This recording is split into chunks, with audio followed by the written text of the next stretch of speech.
नमस्ते बच्चों, स्वागत है आपका हमारे यूट्यूब चैनल ज्ञान गंगा पे। मैं हूं आपका साथी विश्वजीत सर। तो चलिए आज की वीडियो स्टार्ट करते हैं। देखिए आज की वीडियो में हम क्या करेंगे, हमारे मैथ का जो सबसे इम्पोर्टेंट टॉपिक है ट्रायंगल, जिसको सबसे कठिन टॉपिक भी माना जाता है, उसको हम एकदम बेसिक से जितना बेसिक हो सके पूरे बेसिक से हम उसको खत्म करने का प्रयास करेंगे। तो सबसे पहले हम बेसिक स्टार्ट ही कर देते हैं, ट्रायंगल होता क्या है। हमारा पहला टॉपिक यही रहेगा कि ट्रायंगल आखिर में कहते किसको हैं। तो देखिए यहाँ पे मैं उसकी परिभाषा भी लिख चुका हूँ कि तीन भुजाओं से घिरी आकृति, बंद आकृति। ध्यान रखिएगा यहाँ पे वर्ड जो यूज किया गया उसके एक एक वर्ड पे गौर कीजिएगा। तीन भुजाओं से बंद हुई आकृति क्या कहलाती है? ट्रायंगल कहलाती है। ट्रायंगल में कितने साइड होते हैं? तीन साइड होते हैं। कितने एंगल होते हैं? तीन एंगल होते हैं। ठीक है, कितने शीर्ष होते हैं? तीन शीर्ष होते हैं। ठीक है, और एक और चीज ध्यान रखिएगा, अगर इन तीनों एंगल को जोड़ दिया जाए तो उनका योग कितना होता है? 180 डिग्री। ठीक है, ये अंतःकोण होता है। अंतःकोण का मतलब ये होता है ये अंदर बना हुआ कोण। ट्रायंगल के तीनों अंदर बने हुए कोणों का योग कितना होता है?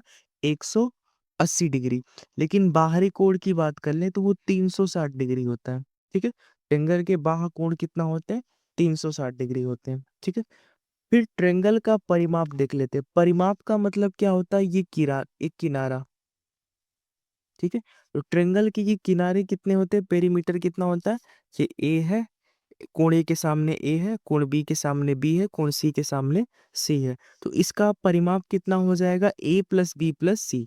ठीक है, फिर उसके बाद एक और चीज ध्यान रखिएगा, इसका अर्ध परिमाप। अर्ध परिमाप क्या होता है? परिमाप का आधा।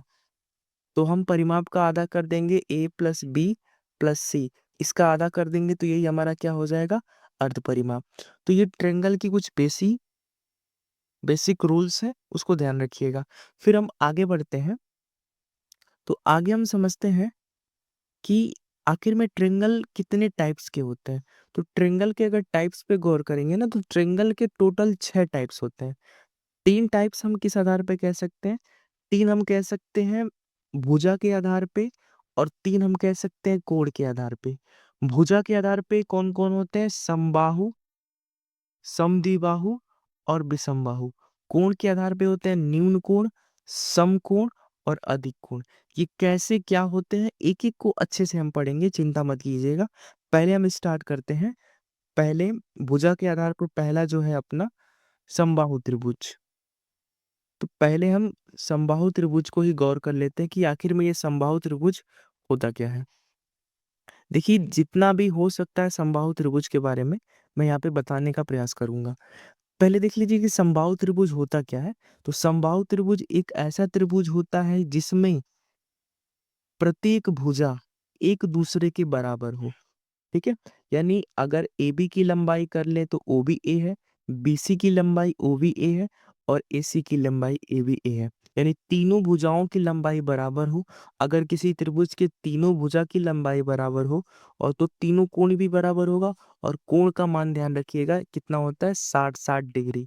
तो ऐसा त्रिभुज जिसमें तीनों भुजाएं बराबर है और तीनों कोण बराबर है और कोण का मान क्या हो? 60 डिग्री हो, उसको हम क्या कहते हैं? समबाहु त्रिभुज कहते हैं। ठीक है, आगे फिर समझ लेते हैं कि इसका परिमाप कितना होता है। परिमाप का मतलब है किनारों का जोड़ लीजिए, ये किनारा, ये किनारा, ये किनारा, तीनों को जोड़ लीजिए, उसी को हम पेरीमीटर कहते हैं, परिमाप कहते हैं। तो ए कितना हो जाएगा? ए इक्वल टू 3a। तो समबाहु त्रिभुज का जो परिमाप होता है वो कितना होता है? 3a होता है। फिर हम इसकी एरिया की बात कर लेते हैं। ध्यान दीजिएगा ये एक 2D फिगर है। तो 2D फिगर का एरिया जो होता है हमेशा मीटर स्क्वायर में होता है, या सेंटीमीटर स्क्वायर, जो भी वैल्यू होगा तो स्क्वायर में इसका एरिया निकाला जाता है। तो यहाँ पे अगर हम समबाहु त्रिभुज की बात कर लें तो समबाहु त्रिभुज का जो एरिया होगा यहाँ पे वो क्या होगा, देख लेते हैं। समबाहु त्रिभुज का जो एरिया है वो हो जाएगा हमारा कर्णी में, कर्णी में 3/4 इंटू ए का स्क्वायर। ए मतलब क्या होता है? भुजा। तो ये फॉर्मूला ध्यान रखिएगा कि समबाहु त्रिभुज का जब भी कहीं समबाहु त्रिभुज दिया हो और हमको उसका एरिया निकालना है तो हम इसी फॉर्मूले का यूज करेंगे, कर्णी में 3/4 इंटू ए का स्क्वायर। ठीक है, ए मतलब भुजा का स्क्वायर। आगे हम इसमें समबाहु त्रिभुज में हाइट का भी जिक्र कर लेते हैं। हाइट क्या होता है? हाइट किसी भी कोण से हम सामने वाली भुजा पर एक लाइन खींच दे तो यही हो जाता है हाइट। समबाहु त्रिभुज का जो हाइट होता है वो कितना होता है, उसका फॉर्मूला होता है करनी में 2 बटा करनी में 3/2 इंटू भुजा। ये निकलता कैसे है उसको समझ लेते हैं। जैसे देखिए कि एक समबाहु त्रिभुज है, ये रहा एक समबाहु त्रिभुज। तो समबाहु त्रिभुज उसको कहते हैं जिसकी तीनों की तीनों भुजाएं बराबर हो। अब जैसे ही हम एक लाइन यहाँ पे खींचेंगे, ये दो बराबर भागों में बढ़ जाएगा। ये a/2 होगा और ये भी क्या हो जाएगा, a/2। और जैसे ही हम यहाँ पे लाइन खींच रहे हैं तो ये 90 डिग्री पे इसको विभाजित करेगा। तो यहाँ पे हम जैसे ही पाइथागोरस परिमेय लगाएंगे, ये हाइट है, तो पाइथागोरस परिमेय क्या करता है, कर्ण का स्क्वायर, 90 सामने कर्ण का स्क्वायर बराबर लंब का स्क्वायर प्लस आधार का स्क्वायर। आधार मतलब a का स्क्वायर बटा 4। इसको इधर भेज देंगे तो ये हो जाएगा a square minus a² upon 4। तो इसको हम ये इक्वल टू हो जाएगा हाइट का स्क्वायर। फिर इसको आगे जैसे ही हम सॉल्व कर लेंगे यहाँ पे, तो यहाँ पे हो जाएगा 4 a² यहाँ पे 4a² माइनस a² बटे का 4 इक्वल टू h²। फिर आगे जैसे ही हम इसको सॉल्व करेंगे तो ये हो जाएगा 3a² बटे का 4 इक्वल टू h²। ध्यान रखिएगा यहाँ पे h² है, ठीक है। अब यहाँ से h² हमको h की वैल्यू चाहिए, तो h हो जाएगा √3a² अपॉन 4। यहाँ से h की वैल्यू हो जाएगी, a बाहर निकल गया, √3 बच गया और बटे में क्या बच गया, 4। तो यहीं से हमारा मान निकल जाता है। जो समबाहु त्रिभुज का हाइट होता है वो कितना होता है, a करनी में 3/2। सॉरी यहाँ पे 2 होगा क्योंकि बाहर निकलेगा, तो ये कितना हो जाएगा, 2 हो जाएगा। तो वही यहाँ पे लिखा गया है कि इसका जो हाइट होगा वो कितना होगा, करनी में 3/2 इंटू भुजा, ठीक है। फिर आगे हम समझ लेते हैं दूसरा समद्विबाहु त्रिभुज। देखिए यहाँ पे एक शब्द यूज किया गया है द्विबाहु। ऐसा त्रिभुज जिसमें केवल दो भुजाएं बराबर हों, जैसे कि यहाँ पे दिखाया गया है कि ए बी बराबर है AC के, दो भुजा बराबर होने चाहिए और दो कोण बराबर होने चाहिए। तो ऐसे त्रिभुज को हम क्या कहते हैं, समद्विबाहु त्रिभुज कहते हैं। अगला हमारा टाइप है विषम बाहु त्रिभुज। देखिए विषम का मतलब होता है कि कोई भी सेम ना हो, यानी ऐसा त्रिभुज जिसकी ना तीनों भुजाएं बराबर हो और ना तीनों कोण बराबर हो।